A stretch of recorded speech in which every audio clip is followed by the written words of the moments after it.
Hello दोस्तों, मैं हूं आपका दोस्त और होस्ट। स्वागत है आपका आर्या फिजिक्स पॉइंट पे। आज हम लोग करने वाले हैं TMU BSc part 2 physics paper 3 में ग्रुप बी का क्लास 31। आज हम लोग ग्रुप बी स्टार्ट करने वाले हैं। ग्रुप बी में हम लोग पढ़ेंगे इलेक्ट्रॉनिक्स। इलेक्ट्रॉनिक्स से 4 क्वेश्चन पूछा जाता है, जिसमें से हम लोग को 2 क्वेश्चन का जवाब देना है। ग्रुप ए में हम लोगों ने क्या पढ़ा? मैथमेटिकल फिजिक्स को पढ़े और थ्योरी ऑफ रिलेटिविटी को पढ़े। अब ग्रुप बी में हम लोग पढ़ेंगे इलेक्ट्रॉनिक्स। शुरू करने से पहले चैनल को लाइक, शेयर एंड सब्सक्राइब कर दीजिए। तो इलेक्ट्रॉनिक्स में हम लोगों को पढ़ना है नेटवर्क थ्योरम सबसे पहले। और नेटवर्क थ्योरम में हम लोग पढ़ेंगे Thevenin's theorem, Norton's theorem, superposition theorem, maximum power transfer theorem. और इन सबको पढ़ने से पहले हम लोग कुछ पॉइंट के बारे में जानेंगे कि रिएक्टेंस क्या है, इम्पीडेंस क्या है, एडमिटेंस क्या है, किरचॉफ्स लॉ। तो शुरू करते हैं हम लोग रिएक्टेंस। रिएक्टेंस किसको कहते हैं हम लोग? जो रेजिस्टेंस प्रोड्यूस होता है एसी सर्किट में इंडक्टेंस के और कैपेसिटेंस के द्वारा, तो उस रेजिस्टेंस को हम लोग कहते हैं reactance. The resistance produced by the inductance and capacitance in the AC circuit is known as reactance and it is generally denoted by X. The resistance produced in AC circuit due to inductance is known as inductive reactance. It is generally denoted by XL and its value is equal to omega L. Inductance L के द्वारा जो resistance produce होता है उसको हम लोग कहते हैं इंडक्टिव रिएक्टेंस, और इसको हम लोग जनरली डिनोट करते हैं एक्सएल से, और इसका वैल्यू क्या होता है? Omega L. XL equal to omega L. The resistance produced in AC circuit due to capacitance is known as capacitive reactance and it is generally denoted by XC and its value is 1 by omega C, that is XC equal to 1 by omega C. When the inductance and capacitance are connected in series in the circuit, then the total reactance of the circuit is X equal to XL minus XC, then X equal to omega L minus 1 by omega C. ये ओम में ही होगा इसका unit. तो resistance inductance के द्वारा उत्पन्न होता है उसको हम लोग क्या कहते हैं? Inductive reactance. और जो रेजिस्टेंस कैपेसिटेंस के द्वारा उत्पन्न होता है उसको हम लोग क्या कहते हैं? Capacitive reactance. और रेजिस्टेंस जो इंडक्टेंस और कैपेसिटेंस दोनों एक ही सीरीज में सर्किट में हो तो उसका टोटल रिएक्टेंस क्या होगा? X equal to XL minus XC. XL का वैल्यू क्या है? ओमेगा एल, और एक्ससी का वैल्यू क्या है? 1 by omega C. Then X equal to omega L minus 1 by omega C. Ohm unit होगा। अब इम्पीडेंस क्या है? The impedance of a circuit is its total effective resistance. It is generally denoted by Z. तो किसी circuit का total effective resistance जो होता है उसको हम लोग कहते हैं impedance. If resistance R, capacitance C and inductance L are connected in series in the circuit, then impedance of the circuit is Z equal to root under R square plus omega L minus 1 by omega C का whole square. जब कोई LCR circuit हो तो जो total effective resistance है उसको हम लोग क्या कर रहे हैं? हम इम्पीडेंस। किसी LCR सर्किट में या कोई भी सर्किट में टोटल इफेक्टिव रेजिस्टेंस को हम लोग कहते हैं इम्पीडेंस। अगर कोई LCR सर्किट है तो उसका टोटल इम्पीडेंस कितना हो जाएगा? और इम्पीडेंस को हम लोग जेड से डिनोट कर रहे हैं, तो टोटल जो इम्पीडेंस हो जाएगा वो हो जाएगा under root R square plus omega L minus 1 by omega C का होल स्क्वायर। ओम ही यूनिट होगा। एडमिटेंस क्या होता है? The reciprocal of impedance of AC circuit is known as admittance. Impedance का रेसिप्रोकल को हम लोग क्या करते हैं? एडमिटेंस करते हैं, और इसको जनरली डिनोट करते हैं वाई से।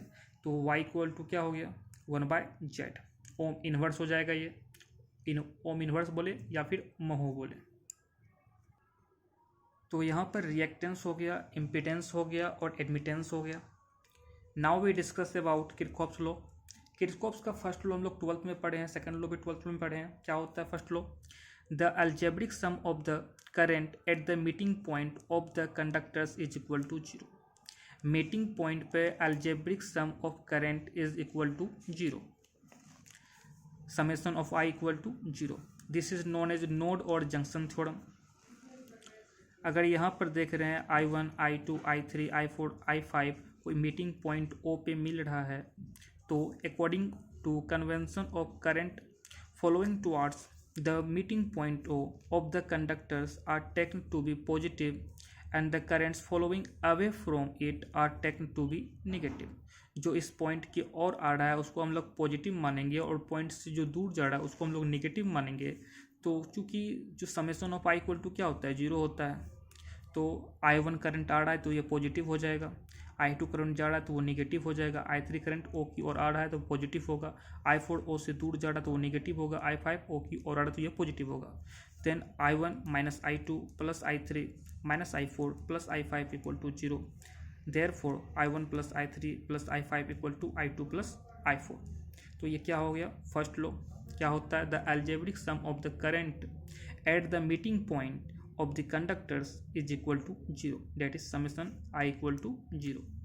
सेकेंड लो क्या पढ़े हम लोग, सेकेंड लो हम लोग पढ़े हैं इन एनी क्लोज्ड सर्किट, किसी भी बंद परिपथ में, क्लोज्ड सर्किट में, the algebraic sum of the product of impedance of each branch and current flowing through it is equal to the total EMF of the circuit. EMF क्या है, electromagnetic force. तो ये एक सर्किट ले लिए हम लोग ABCD, जिसमें resistance R1 R2 R3 and R4 है, करंट भी है यहाँ पर I1 I2 I3 I4 and I5।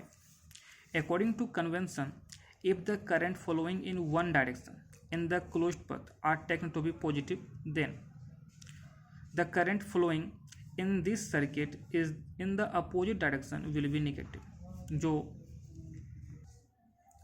जो करंट एक ही दिशा में बह रहा हो उसे हम लोग कहेंगे पॉजिटिव लेंगे, और जो उसके विपरीत दिशा में बढ़ रहा हो उसको हम लोग क्या करेंगे, नेगेटिव लेंगे। In closed path ABC, closed path ABC में क्या हो जाएगा, R1 I1 plus R2 I2 plus R3 I3 equal to E की इक्वल हो जाएगा। तो क्या क्या होगा यहाँ पर, R1 I1 प्लस एक ही दिशा में बह रहा है R2 I2 plus R3 I3 equal to क्या हो गया, ये E के इक्वल हो गया।